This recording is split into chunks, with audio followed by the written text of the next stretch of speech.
Chapter 5 Oscillation, question number 17. A particle performing linear SHM of period 2 pi seconds about mean position O. So यहाँ पर हमारे पास available है एक particle. Okay, सो हमारा जो पार्टिकल है उसका टाइम पीरियड यहाँ पर बोला हुआ है, पीरियड टाइम पीरियड दिया हुआ है. कितना टाइम पीरियड बोला है? 2 पाई सेकेंड्स. वो उसकी मेन पोजीशन हाईलाइट की है. मेन पोजीशन का नाम क्या रखा है? ओ. मेन पोजीशन ओ पर वो एसएचएम फॉलो करता है जिसका एक ऑसिलेशन का टाइम पीरियड 2 पाई है. And it is observe to have a speed of, इसकी स्पीड कितनी बोली है यहाँ पर? स्पीड क्या बोल दी है? स्पीड है b√3 मीटर पर सेकेंड. जब वो डिस्टेंस कितना मेंटेन करता था? b metre from o. जब वो b मीटर्स पर था o से, तो उसका डायग्राम बना लेते हैं आपके लिए. सो मान लेते हैं कि ये मेन पोजीशन है एंड इस मेन पोजीशन से पार्टिकल राइट गया. ओके, एंड देन वो राइट आके वापस लेफ्ट आएगा एंड देन फिर इससे लेफ्ट जाएगा. करेक्ट होगा? सो इस पाथ पर, ये जो लाइन मैंने बनाई है, इस पाथ पर वो पार्टिकल एसएचएम मोशन कर रहा है. सो मेन पोजीशन का तो नाम उन्होंने दिया है हमको. मेन पोजीशन का नाम तो हमने ओ रखा हुआ है. ओके, मैं आपके लिए जरा इस डायग्राम को थोड़ा बड़ा बना लेता हूँ और यहां तक एज्यूम कर लेते हैं थोड़ा सा बड़ा. ठीक है, हमें पता नहीं इसका एम्पलीट्यूड कितना है, हम अननोन है इस बात से. जस्ट मैंने खाली बड़ा पाथ रखा है. सो इस ऑसिलेशन का टाइम पीरियड क्वेश्चन में स्टार्टिंग में बोल दिया है, मुझे गिवन दे दिया, टाइम पीरियड दे दिया. कितना टाइम पीरियड दे दिया? 2 पाई सेकेंड्स. 2 पाई सेकेंड्स. सो क्या बोल रहे हैं यहाँ पर? अभी हमारा पार्टिकल मेन पोजीशन पर है, लेकिन ओके मेन पोजीशन हमारा ओ है एक्चुअली यहाँ पर.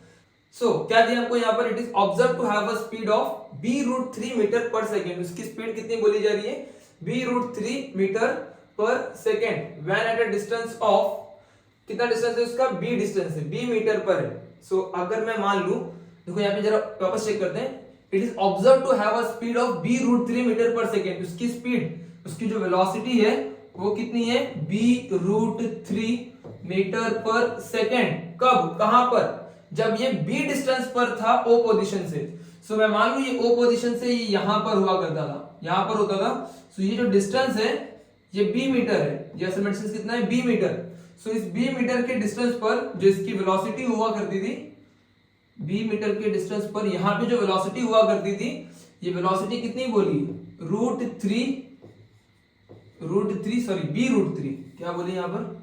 b√3. एक second. Okay, b√3 metre per second. b√3 metre per second. कहां की? इस पॉइंट की. ये पॉइंट कितनी दूरी पर है? b मीटर्स पर है. मैंने b मीटर्स लिखा है, आप चाहे तो जस्ट इसको मैं रफ करता हूं. b ध्यान में रखना है, लेंथ है, मीटर्स पर है. सो इसके जब वो डिस्टेंस b पर था तो उसकी वेलोसिटी थी b√3 metre per second. If the particle is moving away from the O, मान रहे कि ये पार्टिकल और आगे जा रहा है एट दैट इंस्टेंट. अब तो पूछ रहे कितना टाइम लगेगा? Find the time required by the particle to travel a further b distance. वो क्या कर रहा है? पार्टिकल फिर से और आगे जा रहा है. कितना आगे जा रहा है? फिर से b डिस्टेंस पर जा रहा है, फर्दर आगे जा रहा है. फर्दर b डिस्टेंस और आगे जा रहा है. तो पूछ रहे हैं यहाँ पे find the time required by the particle to travel a further distance b. और b डिस्टेंस जाने पर इसे कितना टाइम लगेगा? कहां से कहां की बात कर रहे हैं यहाँ पर? इस पोजीशन से 1 पोजीशन से इस 2 पोजीशन में जाने पर इसे कितना टाइम और लगेगा? सो इस क्वेश्चन को थोड़ा समझना ही कॉम्प्लिकेटेड बात है. यहाँ पर मेरे पास क्या अवेलेबल था? एक एसएचएम का पार्टिकल है, मेन पोजीशन ओ हो गई. ये जो पार्टिकल है अभी b मीटर पर अवेलेबल था, इसकी वेलोसिटी कितनी होती थी? That is b√3 metre per second. So velocity b के नाम पर ही रखी है. जब ये 1 पोजीशन, मैंने अभी मान लिया कि b मीटर पर था तो इतनी वेलोसिटी थी. एंड दे आर आस्किंग अगर ये पार्टिकल और दूर जाता है और b मीटर आगे जाता है. सो अगर ये पार्टिकल और b मीटर आगे जाता है तो इसकी वेलोसिटी, इसकी जो वेलोसिटी और आगे जाता है तो इसका टाइम कितना लगेगा? अगर ये b डिस्टेंस और आगे जाता है तो यहां से यहां पर कितना टाइम लगेगा? इसको हम कैसे सॉल्व करेंगे? एक्चुअली अगर हम बात करें, सो मैं यहां से यहां तक जाने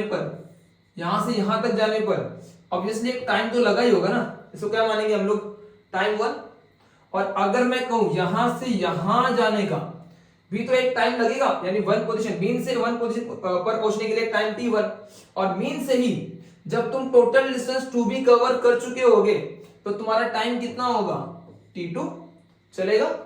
सो अगर मैं इस पोजीशन का टाइम t1 निकाल सकूं, इस पोजीशन का टाइम t2 निकाल सकूं, यानी सेकंड पोजीशन का, तो मैं t2 माइनस t1 क्या करूंगा, मैं यहाँ पे t2 माइनस t1 यानी कि 1 पोजीशन से 2 पोजीशन पे जाने का टाइम निकाल पाऊंगा अगर मैंने t2 माइनस t1 कर लिया। तो सवाल उठता है कि हम t1 यानी कि 1 पोजीशन पर पहुंचने का टाइम कैसे निकालेंगे, या हम बात करें सेकंड पोजीशन पर पहुंचने का टाइम कैसे निकालेंगे।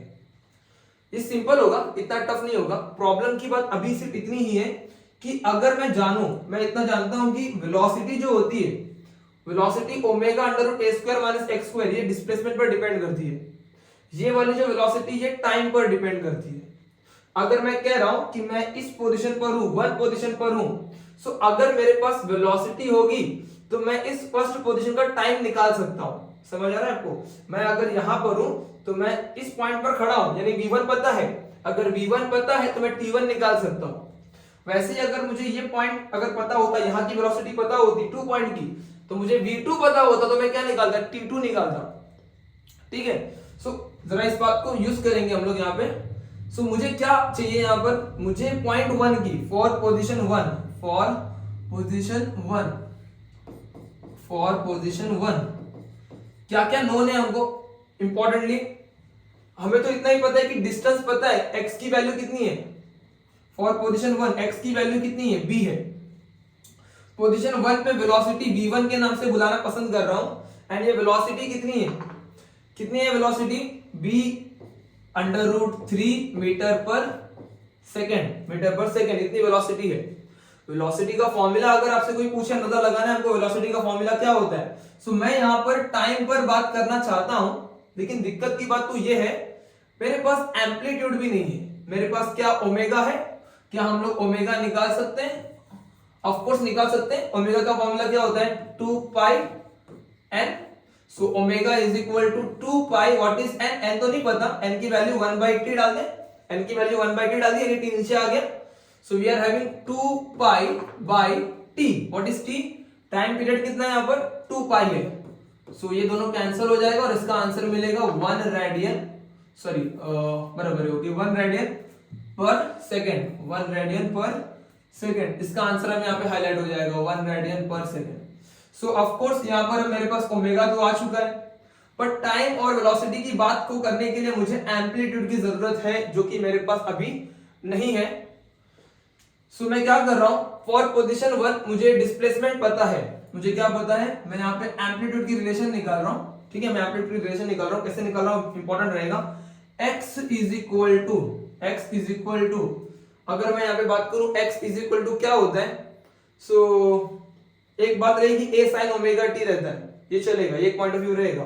बट मैं यहाँ पर x की वैल्यू तुमसे पूछूं कितनी है, 1 पोजीशन पे x की वैल्यू कितनी है, तो तुम बोलेंगे b है, b डिस्टेंस पर है ना, तो x की वैल्यू कितनी होगी, b होगी। सो मैं अगर वेलोसिटी की बात करूं, वेलोसिटी इज इक्वल टू क्या है, एक और formula, omega under root a square minus x square. Velocity is equal to under root a square minus x square. So अगर हम लोग इस फॉर्मूले की बात कर रहे हैं, velocity is equal to omega under root a square minus x square, इसमें वेलोसिटी पता है क्या हमें, b पोजीशन की वेलोसिटी पता है हमको, कितनी वेलोसिटी है, b रूट 3 मीटर पर सेकंड पता है, ओमेगा निकाला है, अंडर रूट a नहीं पता, x पता है, ऑफ कोर्स पता है हमें, x की वैल्यू b पता है कि हम 1 पोजीशन पर b डिस्टेंस पर है। सो वेलोसिटी की वैल्यू कितनी डालेंगे हम लोग, b रूट 3, ओमेगा की वैल्यू कितनी डालनी है 1 under root a square minus x square, what is x, so x की वैल्यू यहाँ पर 1 पोजीशन पे x की वैल्यू क्या है, b है ना, सो ये क्या आएगा b स्क्वायर। अब क्या करना है, स्क्वायरिंग। अब क्या करेंगे यहाँ पे, स्क्वायरिंग बोथ साइड, क्योंकि 1 की वैल्यू तो हट जाएगी, अब स्क्वायरिंग करेंगे तो ये मिलेगा b root 3 bracket square is equal to a square minus b square.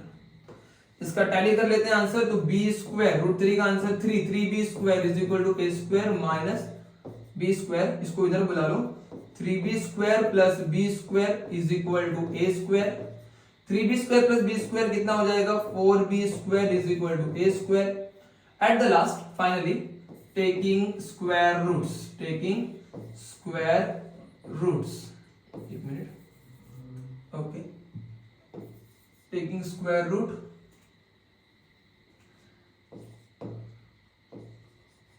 Taking square root. So हमें मिलेगा 4 का रूट 2 मिलेगा, b स्क्वायर का b मिलेगा, a स्क्वायर का a मिलेगा। एक आंसर कितना मिला? 2b मिल गया। एक आंसर 2b मिल गया। ये जरूरी था, ये निकालना जरूरी था। क्यों इंपॉर्टेंट था हम यहाँ पे बात कर लेते हैं। सो अब हम अपने काम को शुरू करने वाले हैं। सो मेरे पास अब किसका आंसर है? a का भी आंसर होने वाला है, ओमेगा का आंसर भी होने वाला है, ठीक है। सो मैं अब क्या करने वाला हूं, अब मुझे फर्स्ट पोजीशन की वेलोसिटी पता है। फर्स्ट पोजीशन की मुझे क्या पता है? यहाँ पर वेलोसिटी पता है, तो मैं यहाँ पर टाइम निकाल लेता हूँ। चलेगा? मैं यहाँ पे क्या करता हूँ? टाइम निकाल लेता हूँ। सो और एक इंपॉर्टेंट बात है कि आप इसको दूसरे तरीके से भी सॉल्व कर सकते हैं। मैं उसके बारे में लास्ट में कमेंट में बात करता हूँ। ओके, सो अगर मैं कह रहा हूं कि मैंने कहा फर्स्ट पोजीशन की वेलोसिटी है, फर्स्ट पोजीशन की वेलोसिटी है, सो फर्स्ट पोजीशन की velocity v is equal to time के बिहाफ पर, टाइम के बिहाफ में क्या लिखना चाहिए? a omega cos omega t plus phi, but मैं फाई नहीं ले रहा हूं क्योंकि मैंने माना है मीन पोजीशन शुरू किया था हमने, तो फाई की वैल्यू 0 होगी। एंड इवन एक बात इंपॉर्टेंट है कि मैं इसके टाइम को t1 रख रहा हूं क्योंकि मेरी ये फर्स्ट पोजीशन है और फर्स्ट पोजीशन की वेलोसिटी v1 है। इस वेलोसिटी की वैल्यू v1 की वैल्यू हमें ऑलरेडी नोन है कि v1 की वैल्यू b√3 हुआ करती थी। सो b√3, a की वैल्यू अभी निकाल ली है 2b cos ओमेगा की वैल्यू हो गई 1 एंड टाइम 1 हमें चाहिए। एंड देन क्या करना है आपको? जस्ट इसको नीचे बुला लो, b/√3 अपॉन 2b, ये b कैंसिल हो जाएगा and this is cos t1, ठीक है। सो क्या मिला? √3/2, √3/2 is equal to cos t1 and then cos inverse लेना पड़ेगा हमको यहाँ पे, cos इनवर्स ऑफ √3/2 या टाइम की वैल्यू निकालेंगे तो कितना रहेगा? cos 30 रहेगा, that is π/6 is equal to cos t1। आपने रेडियन में लिखना है, डिग्री में नहीं लिखना है। हमेशा यहाँ पे ध्यान रखना है कि इंपॉर्टेंट बात ये सारी रेडियन में होती है। सो t1 की वैल्यू π/6 सेकेंड्स आएगी यहाँ पे। टाइम 1 आ गया आपका π/6 सेकेंड्स। ये बहुत इंपॉर्टेंट पार्ट है हमारा, यहाँ पे ये यूज आएगा हमको अब। सो मैंने फर्स्ट पोजीशन पे पहुंचने का टाइम निकाल लिया है। ओके, सो मुझे फर्स्ट पोजीशन पर पहुंचने का टाइम कितना लगा? π/6 का टाइम लगा है। एंड देन हम कहां पे जाते हैं? सेकंड पोजीशन पर। फिर हम कहां जाते हैं? सेकंड पोजीशन पर। तो अब हम क्या करेंगे? सेकंड पोजीशन पर पहुंचने का टाइम निकालेंगे। तो सेकंड पोजीशन की क्या क्या बातें पता है? उसकी तो वेलोसिटी पता है नहीं, तो हम वेलोसिटी का इक्वेशन यूज नहीं कर सकते। वेलोसिटी नहीं दी हमें सेकंड पोजीशन की। हमें क्या कहा था कि वो जो टाइम पता करना जब तुम्हारा पार्टिकल और भी डिस्टेंस आगे चला जाए। पहले तो वो मीन से b डिस्टेंस कवर करता था, बाद में b डिस्टेंस और आगे चला गया। तो हम यहाँ पे नोटिस कर रहे हैं टोटल डिस्टेंस, यहाँ समझ आ रहा है आपको? टोटल डिस्टेंस कितना है उसका? अभी b plus b, total distance कितना हो गया उसका? b प्लस b, यानी 2b डिस्टेंस पर है वो। उसकी टोटल डिस्प्लेसमेंट पता है हमको। इस पार्टिकल की टोटल डिस्प्लेसमेंट अब कितनी है? 2b है। x की वैल्यू क्या आएगी? 2b। x की वैल्यू कितनी आएगी? 2b। सो मैं अब क्या करूंगा? मैं डिस्प्लेसमेंट का इक्वेशन यूज करूंगा क्योंकि मुझे उस पॉइंट, उस पोजीशन की, टू पोजीशन की डिस्प्लेसमेंट पता है, एम्पलीट्यूड पता कर लिया है मैंने। अब मैं उसका टाइम निकालूंगा, लेकिन फाई की वैल्यू फिर से 0 की स्टार्टिंग कहां से हुई थी? मीन से ही हुई थी, तो फाई 0 आएगा। सो अब मैं यहां पर क्या करूंगा? So for second position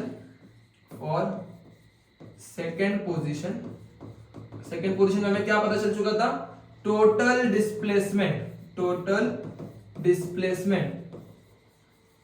displacement कितनी थी? इंपॉर्टेंटली नोन हमने अभी पता की, that is b plus b कितना हो जाएगा? वो 2b हो जाएगा। b plus b total displacement 2b, यानी कि x की वैल्यू टोटल डिस्प्लेसमेंट जो कि 2b है। और हम जानते हैं x का equation that is a sin omega t plus pi, but मैं पाई नहीं लिख रहा हूं, और t की वैल्यू t2 लिख रहा हूं क्योंकि ये मेरे सेकंड पोजीशन की वैल्यू है, तो मैं इसको x2 पे हाईलाइट कर देता हूं। ठीक है, तो x1 की वैल्यू b थी, x2 की वैल्यू 2b है, तो मैं x2 की वैल्यू 2b पुट कर रहा हूं। a एम्पलीट्यूड हमने निकाला था पहले से, a की वैल्यू हमने पहले निकाली थी ना, कितनी निकाली थी? 2b ही निकाली थी। a की वैल्यू कितनी निकाली थी? 2b ही निकाली थी, तो इसकी वैल्यू को भी पुट कर देना चाहिए। एम्पलीट्यूड पता है हमको ऑलरेडी। सो a की वैल्यू कितनी आ रही है यहाँ पर? 2b sin ओमेगा पता है हमको 1 है, और टाइम 2 हमें अननोन है। सो 2b को नीचे भेज दो, 2b/2b कर दो इसको, is equal to what? sin t2 कितना मिलेगा? ये कैंसिलेशन पे चला जाएगा। सो x2 की वैल्यू 2b/2b कट हो गया यहाँ पर। सो हमें क्या मिला? यहाँ पे टोटल कितना मिल जाएगा actually 1 is equal to sin t2 1 क्या होगा actually sin 90 that is sin pi by 2 is equal to sin t2। So t2 की वैल्यू कितनी मिली हमको, यहाँ पर t2 की वैल्यू मिली पाई बाई 2। तो सेकेंड पोजीशन पर पहुंचने का टाइम कितना मिलता है हमको, पाई बाई 2। और एक इंपॉर्टेंट कंक्लूजन था एक्चुअली, जैसे हमको मालूम पड़ा टोटल डिस्प्लेसमेंट 2 भी है और एम्पलीट्यूड भी क्या है, असल में एम्पलीट्यूड भी क्या है, टोटल चेक करो 2 भी है। मतलब अब हमारे पास यहाँ पे हम इस डायग्राम में बोलेंगे ना, सो इसकी लास्ट पोजीशन भी यही होगी क्योंकि एम्पलीट्यूड भी 2 भी है और b प्लस बी भी कितना हो गया, 2 भी हो गया, यानी आगे नहीं है, मैंने एक अजम्पशन से बनाया था बट आगे कुछ और नहीं होगा, ये लास्ट पोजीशन होगी इस मोशन की। सो यहाँ पर भी ये लास्ट यहाँ पर होगा फिर, ठीक है। सो अब क्या करेंगे हम लोग यहाँ पे, अब हम लोग इस तरीके से यहाँ पर टाइम टू तो निकाल चुके हैं। सो हमने नोटिस किया था कि मेन पोजीशन से पहला क्या किया, b डिस्टेंस ट्रैवल करके टाइम t1, इसकी वेलोसिटी v1 पता थी, टाइम t1 निकाला था और भी आगे गया हो। सो हमने उसके टाइम को क्या बोला था, कहां से गिनना है, टाइम हमेशा कहां से मेजर होगा, मीन से। सो t2, तो अब क्या करेंगे हम लोग, t2 माइनस t1, हमसे तो पूछा है 1 से कहां जाना है, अब और आगे 2 तक जाना है, तो t2 minus t1। So time t2 minus t1 that is t2 कितना था, पाई बाई 2, और t1 कितना था, t1 में निकाला था तो पाई बाई कितना आया था, चेक करो t1 कितना था, पाई बाई 6। सो t1 की value pi by 6।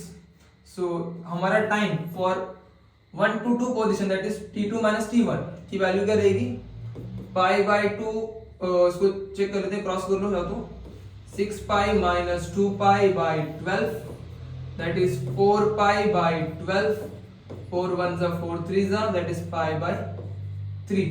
So time required to move from first position to the second position क्या रहेगी, value pi by 3। So time की वैल्यू मिली हमें जाकर के, therefore the time required for particle to move further b distance is pi by 3 seconds। आप चाहे तो इसको वैल्यू में निकाल के दे सकते हैं, पाई बाई 3 डिवाइड करके भी, या डायरेक्ट ऐसा लिखा तो भी चलेगा।